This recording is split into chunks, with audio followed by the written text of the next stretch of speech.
그리스 신화 속 괴물 중에서도 가장 비극적인 존재가 있습니다.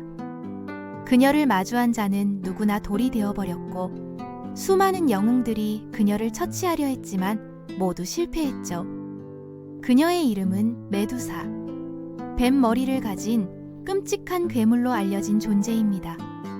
그런데 놀라운 건 메두사가 처음부터 괴물이었던 건 아니라는 거예요.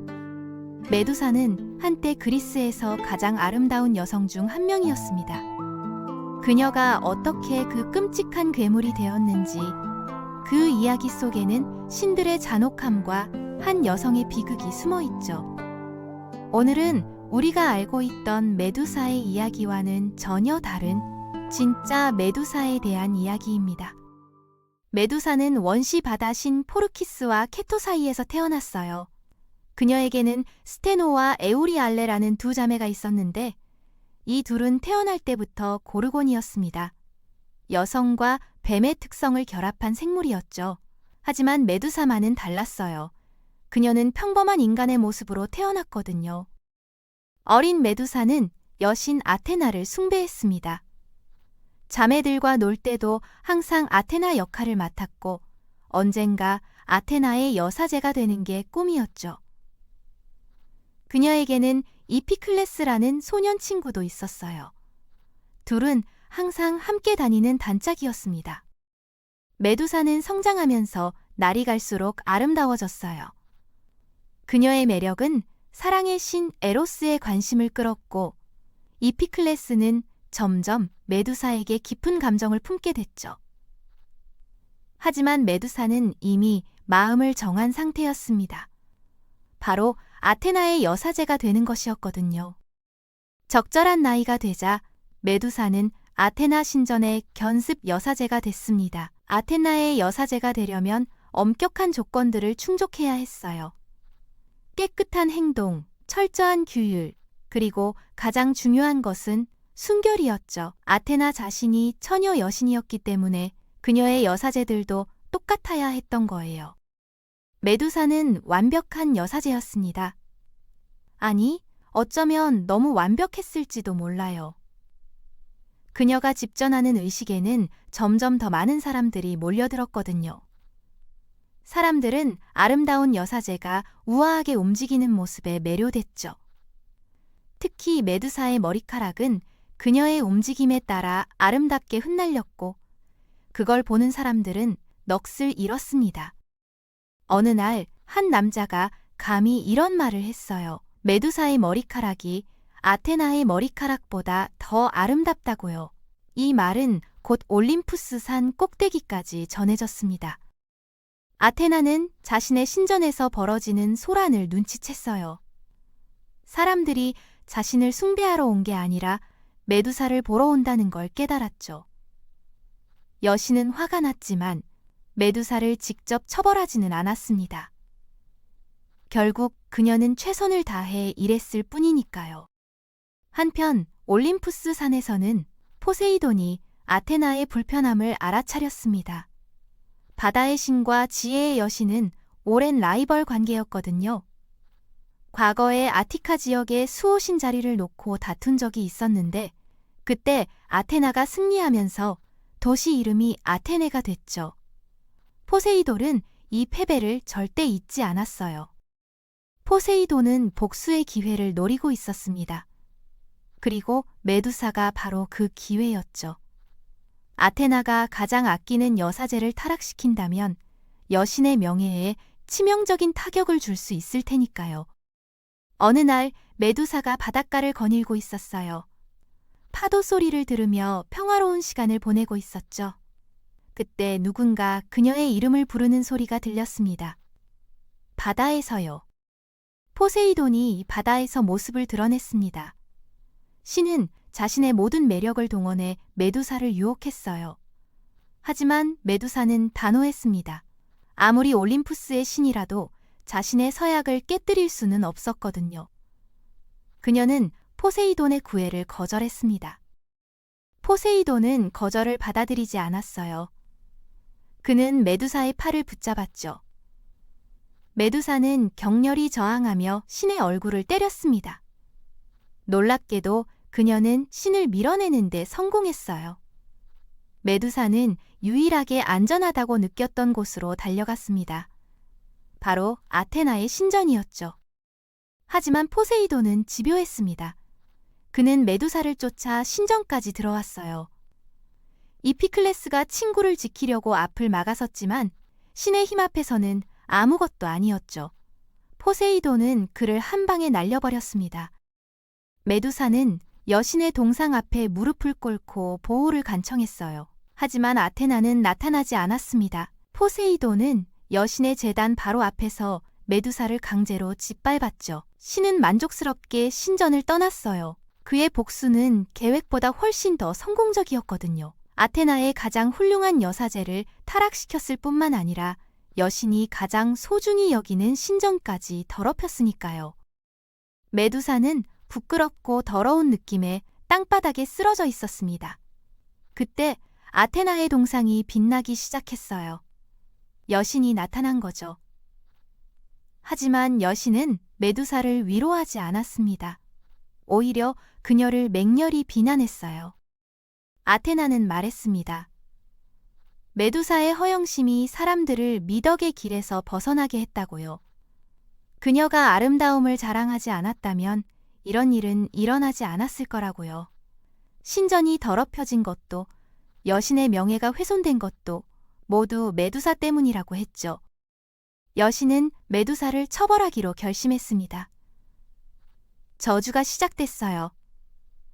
메두사의 아름다운 머리카락은 독사로 변했고 그녀의 눈은 마주치는 모든 것을 돌로 만드는 힘을 갖게 됐습니다. 피부는 거칠어졌고 손톱은 청동 발톱으로 변했죠. 메두사는 괴물이 됐어요. 이피클레스가 정신을 차리고 메두사를 찾았습니다. 그는 아테나 신전에서 울고 있는 친구를 발견했어요. 어둠 속에서 메두사는 가까이 오지 말라고 경고했지만 이피클레스는 걱정스럽게 다가갔죠. 그가 메두사의 어깨에 손을 얹는 순간 뱀이 그의 손을 물었습니다. 메두사가 공포에 질려 돌아섰어요. 두 사람의 눈이 마주쳤죠. 이피클레스는 그 자리에서 돌조각상이 됐습니다. 절망에 빠진 메두사는 가장 친한 친구의 석상을 껴안고 울었어요. 더 이상 누구도 다치게 할 수 없도록 그녀는 도망쳐야 했습니다. 도시를 빠져나가는 동안 주민들이 메두사를 목격했어요. 그녀의 눈을 본 사람들은 차례로 돌이 됐죠. 공포가 도시를 휩쓸었습니다. 뱀머리를 가진 끔찍한 괴물이 나타났다는 소문이 퍼졌어요. 남자들은 무리를 지어 그 생물을 사냥하러 나섰지만 며칠 후 그들도 모두 돌 조각상이 되어 발견됐습니다. 메두사는 아무도 다치게 하고 싶지 않았어요. 그녀는 단지 부당한 공격으로부터 자신을 지키고 싶었을 뿐이었죠. 결국 그녀는 사람들이 버린 폐허 지역으로 숨어들었습니다. 그곳에서 오래된 신전을 발견했고 그곳을 은신처로 삼았어요. 수많은 전사들이 영광을 얻기 위해 고르곤 메두사를 처치하려 했습니다. 하지만 아무도 돌아오지 않았죠. 메두사의 명성은 점점 더 커져갔고 그녀는 전설 속의 괴물이 됐어요. 고립된 삶 속에서 메두사는 남은 인간성마저 잃어가고 있었습니다. 그녀는 작은 동물들을 사냥하며 연명했어요. 어느 날 먹이를 찾다가 뜻밖의 것을 발견했죠.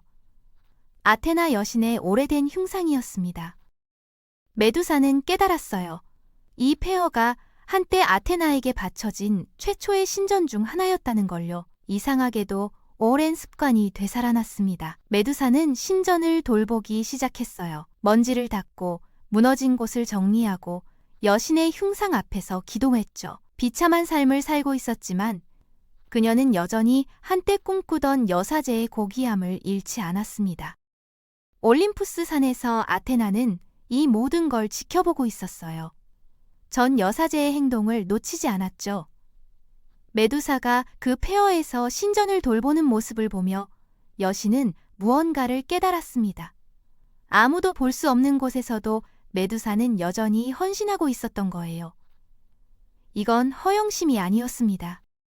아테나는 후회하기 시작했어요. 자신이 너무 잔인한 처벌을 내렸다는 걸 깨달았죠.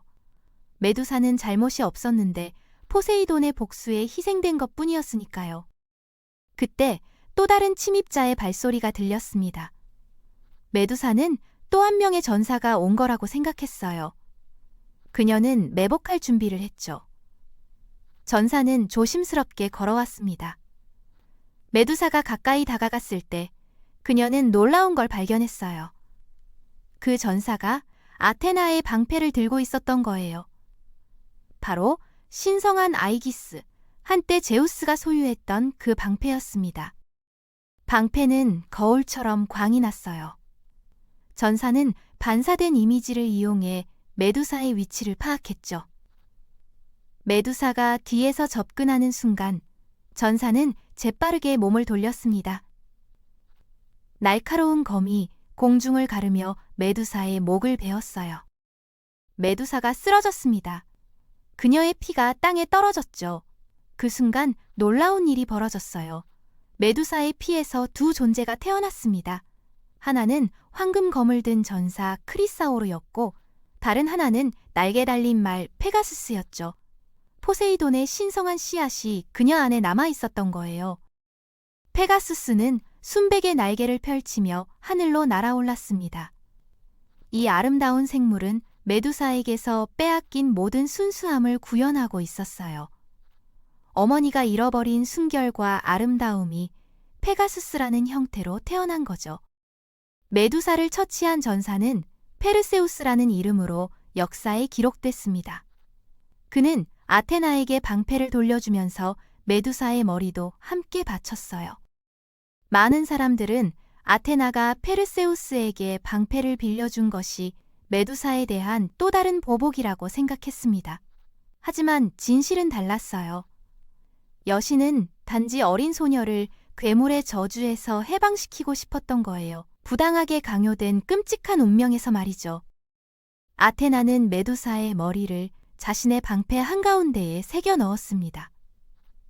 이건 단순한 장식이 아니었어요. 메두사를 영광스럽게 하기 위한 거였죠. 충성스러운 여사제의 이미지가 이제 그녀가 그토록 사랑했던 여신 곁에 영원히 남게 된 겁니다. 개인적으로 이 이야기를 보기 전까지만 해도 메두사는 그냥 무서운 괴물이라고만 생각했어요. 하지만 그녀의 진짜 이야기를 알고 나니 신화 속 가장 비극적인 인물이라는 생각이 들기도 하네요. 그녀는 아무 잘못도 하지 않았거든요. 단지 너무 아름다웠고 신들의 싸움에 휘말렸을 뿐이었죠. 포세이돈의 폭력과 아테나의 분노, 그 사이에서 한 여성의 삶이 완전히 파괴된 거예요.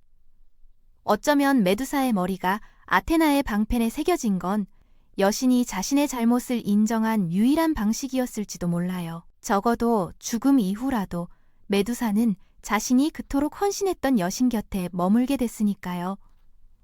오늘은 괴물이 아니라 희생자였던 메두사에 대한 이야기였습니다.